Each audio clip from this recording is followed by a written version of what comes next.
तो hello guys, मेरा नाम है प्रिंस और आप देख रहे हैं एनिमे समीक्षा। चलिए वीडियो को शुरू करते हैं। तो एपिसोड की स्टार्ट में हम देखते हैं कि वो मॉन्स्टर्स लोगों पर अटैक कर रहे होते हैं और टाउन में तबाही मचा रहे होते हैं। और फिर हम गिल्ड में काफी सारे इंजर्ड लोगों को देखते हैं। अरी तो पूछता है कि मॉन्स्टर्स लेब्रिंथ से बाहर क्यों है, तो एलिशा कहती है कि ये एक स्टैम्पीड है। इसमें लेब्रिंथ ज्यादा मॉन्स्टर होने पर एक्स्ट्रा मॉन्स्टर्स को लेब्रिंथ से बाहर फेंक देती है ताकि बैलेंस बना रहे। फिर फार्मेल उन्हें बताती है कि ये हमारी गलती है क्योंकि स्लीपिंग मार्शल में काफी कम मॉन्स्टर्स को मारा जा रहा था, लेकिन हमने मूव करने में देरी कर दी। वो कहती है कि गार्ड्स भी बिजी हैं, तो वो भी एकदम से यहाँ पर नहीं आ सकते। फिर हम देखते हैं कि आरी तो सुजुना से सोल्ट लेइंग स्किल को यूज करने के लिए कहता है। और फिर अगले सीन में हम देखते हैं कि सुजुना सोल्ट लेइंग स्किल का यूज करके उस बिल्डिंग पर एक बैरल बना देती है, तो अब वो जगह सेफ हो चुकी होती है और लोग वहाँ पर शेल्टर ले सकते हैं। फिर हम देखते हैं कि आरी तो अपने लाइसेंस पर मैप देखता है और स्टैम्पीड के समय मैप पर उसे मॉन्स्टर्स की लोकेशन दिख रही होती है। और आरी तो देखता है कि फील्ड ऑफ डॉन के एंट्रेंस पर काफी सारे मॉन्स्टर्स होते हैं और वहाँ पर एक नेम्ड मॉन्स्टर भी होता है। फिर आरी तो सभी से वहाँ पर चलने के लिए कहता है और सुजुना से बिल्डिंग्स पर सोल्ट लेइंग यूज करने के लिए कहता है ताकि वो शेल्टर बन सके, तो वो ओके बोलती है। फिर आरी तो मिसाकी से सुजुना को बैकअप देने के लिए कहता है और फिर हम देखते हैं कि वो मॉन्स्टर से फाइट करने चले जाते हैं। फिर अगले सीन में हम उनके सामने कुछ मॉन्स्टर्स को देखते हैं और फिर आरी तो इलिशिया से मॉन्स्टर्स को उसकी तरफ बुलाने के लिए कहता है और इगाराशी से इलिशिया पर डिकोय स्किल का यूज करने के लिए कहता है, तो इगाराशी उस पर डिकोय का यूज करती है। और फिर वो फ्लाइंग मॉन्स्टर इलिशिया पर अटैक करने आते हैं, तो इलिशिया उन पर अटैक करके उनको खत्म कर देती है और इतने में सुजुना ने एक और सेफ जोन बना दिया होता है। फिर आरी तो अपने लाइसेंस पर देखता है कि उनकी तरफ दो फ्लाइंग रेड मॉन्स्टर्स आ रहे होते हैं और एक डेमी हार्पी आ रही होती है। और फिर आरी तो मोरल सपोर्ट एक्टिवेट कर देता है और सोचता है कि अगर नेम्ड मॉन्स्टर से फाइट करने से पहले वो 100 हो गया तो हम मोरल डिस्चार्ज यूज कर पाएंगे। फिर हम देखते हैं कि वो फ्लाइंग रेड मॉन्स्टर्स उन पर अटैक करने आते हैं, तो एलिशा उन पर अटैक करके उनको खत्म कर देती है। और फिर हम देखते हैं कि वो कुछ सॉन्ग सुनने लगते हैं और उससे एलिशा, इगाराशी, सुजुना और मिसाकी सो जाती है। और फिर आरी तो को पता चलता है कि वो सॉन्ग डेमी हार्पी की लुलुबे होती है। फिर आरी तो उस हार्पी पर गुलेल से अटैक करता है, लेकिन वो उस तक पहुंच ही नहीं पाता। और फिर वो हार्पी वहाँ पर दो स्वीट बर्ड मॉन्स्टर्स को बुला लेती है और फिर एक बर्ड एलिशा पर अटैक करने जाती है, तो थेरेसिया उसको बचाने जाती है, लेकिन वो काफी दूर होती है। तो आरी तो रियर स्टैंस का यूज करके एलिशा के पास टेलीपोर्ट कर जाता है और एलिशा के आगे आ जाता है ताकि वो अटैक उसको लगे, लेकिन तभी शियोन वहाँ पर आकर उस बर्ड को मारकर उसको बचा लेती है। फिर हम देखते हैं कि उसके साथ फाल्मा भी होती है और फिर आरी तो उसको थैंक यू बोलता है और फिर वो सोचता है कि अगर इस हार्पी ने फिर से लुलुबे को यूज किया तो हम मारे जाएंगे। फिर वो रियर स्टैंस का यूज करके उसके पीछे आकर उस हार्पी को पकड़ लेता है और उसके साथ नीचे गिरने लगता है। और फिर वो शियोन से उनको पकड़ने के लिए कहता है, तो शियोन उनके नीचे आकर उनको अपने ऊपर गिराती है और इसके इम्पैक्ट से वो हार्पी नॉकआउट हो जाती है और आरिहितो बच जाता है। फिर हम देखते हैं कि इससे थेरेसिया को आरिहितो की काफी चिंता हो जाती है, लेकिन वो ठीक होता है। फिर अगले सीन में हम आरिहितो और उन सभी को सेफ जोन के अंदर देखते हैं और फिर उनको सोता हुआ देखकर वो कहता है कि मेरे अनप्रिपेयर होने की वजह से ये खतरे में पड़ गई। फिर हम देखते हैं कि वहाँ पर फाल्मा शियोन की मदर के साथ आती है और फिर वो थेरेसिया को कुछ स्टोन देती है जिससे उनको नींद नहीं आएगी। फिर हम देखते हैं कि फाल्मा शियोन की ओनरशिप को आरिहितो को दे देती है और कहती है कि वो तुम्हारे काम आना चाहती है। फिर हम देखते हैं कि वो सभी उठ जाते हैं और फिर आरिहितो उन्हें बताता है कि उनकी ऐसी हालत एक मॉन्स्टर हार्पी ने की थी, लेकिन मैंने शियोन और उसकी मदर की हेल्प से उसे हरा दिया। फिर हम देखते हैं कि उन्होंने उस हार्पी को पकड़ लिया होता है, लेकिन उन्हें नहीं पता होता कि उन्हें उसका क्या करना चाहिए। तो फाल्मा उनसे कहती है कि तो तुम इसे मॉन्स्टर रेंच में क्यों नहीं भेज देते, वहाँ पर मॉन्स्टर्स को ट्रेन किया जाता है और ट्रेन होने पर उन्हें समनिंग स्टोन से समन किया जा सकता है। तो आरिहितो कहता है कि ये तो यूजफुल लगता है। फिर हम देखते हैं कि आरिहितो उन सभी को वो स्टोन दे देता है और फिर फाल्मा आरिहितो को एक बैंड देती है जिससे उस पर कंफ्यूजन का इफेक्ट नहीं होगा। फिर आरिहितो देखता है कि बाकी सीकर्स मॉन्स्टर्स के नंबर्स को कम कर रहे होते हैं, लेकिन नेम्ड मॉन्स्टर अभी भी जिंदा होता है, तो वो उसको हराने के लिए चले जाते हैं। फिर हम देखते हैं कि वहाँ पर काफी तबाही मची होती है और काफी सारे लोग इंजर्ड होते हैं और काफी सारे सीकर्स और रिवोल्ट की पार्टी नेम्ड मॉन्स्टर से छिपे होते हैं। फिर हम देखते हैं कि वहाँ पर आरिहितो की पार्टी भी आ जाती है, तो उनको देखकर एक लड़की और रिवोल्ट उनसे नेम्ड मॉन्स्टर से छिपने के लिए कहते हैं, लेकिन तभी वो नेम्ड मॉन्स्टर उनको देख लेता है और आरिहितो पर सोलर बीम से अटैक कर देता है, लेकिन तभी रिवोल्ट अपनी शील्ड से उसको बचा लेता है। फिर एक फ्लाइंग रेड मॉन्स्टर उस लड़की पर अटैक करने आता है, तो आरिहितो शियोन से उसको ब्लॉक करने के लिए कहता है, तो शियोन उस मॉन्स्टर के अटैक को रोक लेती है। फिर हम देखते हैं कि वहाँ पर हार्पी आकर लुलुबे का यूज करती है, तो आरिहितो सुजुना और मिसाकी उन पर अटैक करके उनको हरा देते हैं। फिर वो स्वीट बर्ड सुजुना पर अटैक करने आती है, लेकिन तभी लेला वहाँ पर आकर उस बर्ड पर अटैक करके उसको मार देती है और सुजुना को बचा लेती है। तभी वो नेम्ड मॉन्स्टर इगाराशी पर ब्रिलियंट फ्लेम से अटैक करता है, लेकिन वो मिराज स्टेप का यूज करके उससे बच जाती है। और फिर आरिहितो होक्साई से देखता है कि वो मॉन्स्टर सोलर बीम को कूलडाउन के समय नहीं फेंकता और उसका कूलडाउन लगभग 15 सेकंड्स होता है। और फिर हम देखते हैं कि वो सभी उन मॉन्स्टर्स पर अटैक करके उन सभी मॉन्स्टर्स को मार देते हैं और अब सिर्फ वो नेम्ड मॉन्स्टर ही बचा होता है। लेकिन तभी आरिहितो देखता है कि उसका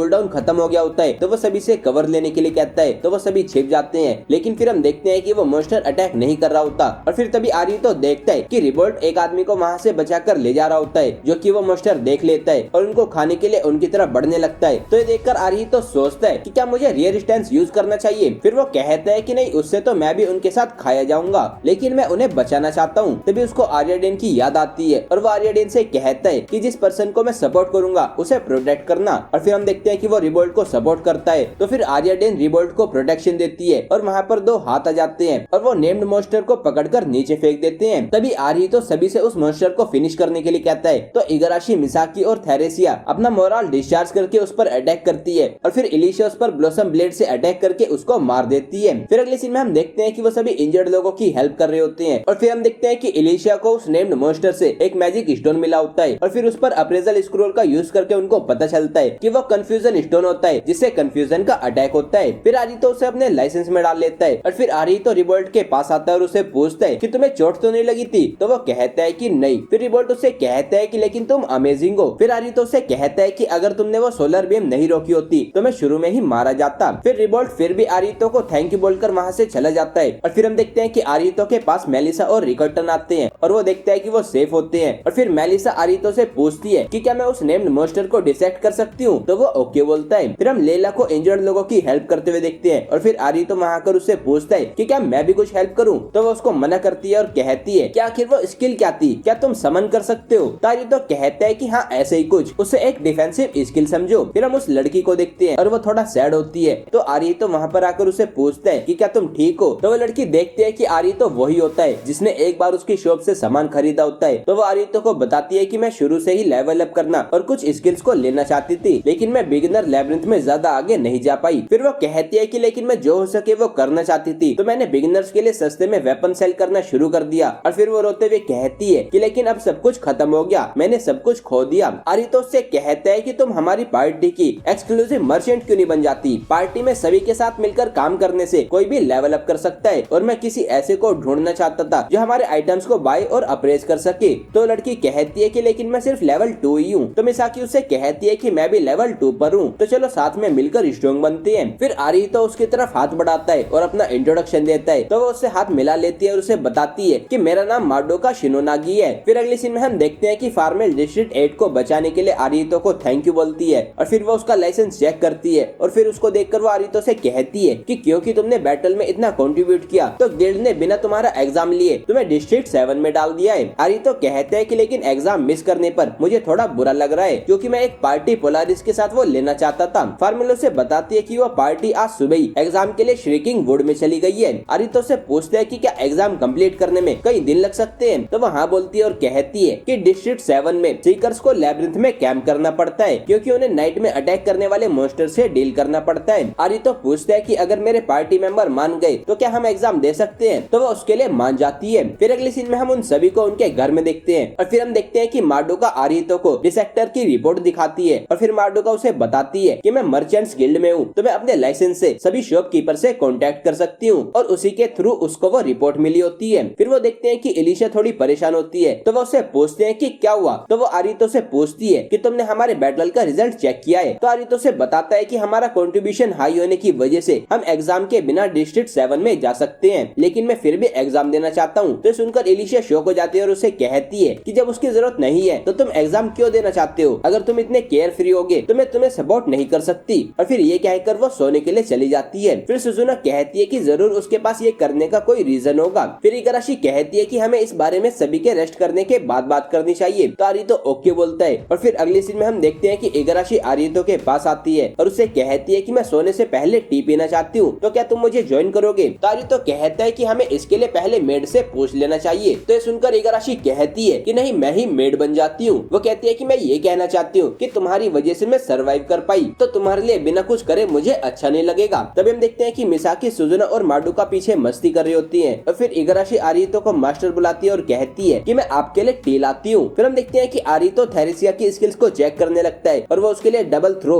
और स्नेक अटैक स्किल ले लेता है और फिर वो उसके लिए स्लेट ऑफ हैंड 1 और 2 भी ले लेता है। फिर आरितो अपनी स्किल्स को देखने लगता है और वहाँ पर काफी सारी अच्छी स्किल होती है और फिर तभी थेरेसिया उससे एक स्किल रियर गार्ड जनरल लेने के लिए कहती है। तो आरितो कहता है कि लेकिन मैं पहले चार्ज असिस्ट लेना चाहता था, लेकिन वो उसको मना करके रियर गार्ड जनरल लेने के लिए कहती है। तो आरितो मान जाता है और फिर हम देखते हैं कि इगाराशी उसके लिए टी ले आती है और आरितो देखता है कि उसने मेड के कपड़े भी पहन लिए होते हैं और ये देखकर वो शॉक हो जाता है। इगाराशी कहती है कि मुझे लगा कि तुम्हें ये आउटफिट पसंद आएगा तो मैंने ये बोरो कर लिया। तो आरितो कहता है कि ये तुम पर सूट कर रहा है। फिर आरितो उसे घूमने के लिए कहता है तो वो घूम जाती है और फिर आरितो उस पर चार्ज असिस्ट का यूज करता है तो इससे थेरेसिया की थकान मिट जाती है और फिर हमें पता चलता है कि उस स्किल से आरितो ने उसका मैजिक रिचार्ज किया होता है। और फिर ये देखकर इगाराशी कहती है कि तुमने अपनी स्किल के बारे में इतना सोचा और मैंने तुम्हें सही से थैंक यू भी नहीं बोला। फिर वो थेरेसिया से कहती है कि हमें हमारा डेट पे नहीं करने देता, तो वो भी उसका सपोर्ट करती है और फिर वो दोनों मुस्कुराने लगती है और एपिसोड यहीं पर एंड हो जाता है। तो गाइस ये था episode 8 of the world's strongest rear guard. अगर आपको ये वीडियो पसंद आई तो वीडियो को लाइक कीजिए, चैनल को सब्सक्राइब कीजिए, प्रेस कीजिए बेल आइकन को। मैं मिलता हूँ आपसे अगली वीडियो में।